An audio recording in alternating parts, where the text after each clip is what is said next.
Dragon গাছটা কত বড় হয়ে গেছে দেখো। এর আগাটা ভেঙে গিয়েছিল বলে এখানে লাগিয়ে দিয়েছিলাম, সেটা থেকেও আমার নতুন গাছ বেরিয়েছে। দেখো আবার কতটা গাছ বেরিয়ে গেছে।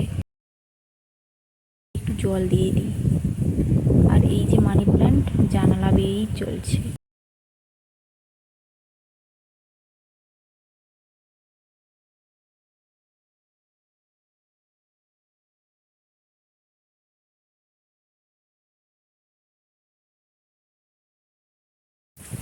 এখানে আমাদের 2-3টে লঙ্কা গাছ রয়েছে, আরও লঙ্কা গাছ রয়েছে আমাদের সেই বাগান বাড়িতে।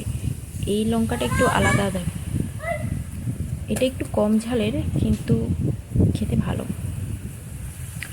ঠিক আছে বন্ধুরা, এই ছিল আজকে ছোটো মিনি ব্লগ। তোমরা সবাই ভালো থাকবে, দেখা হবে পরের কোনো ভিডিওতে।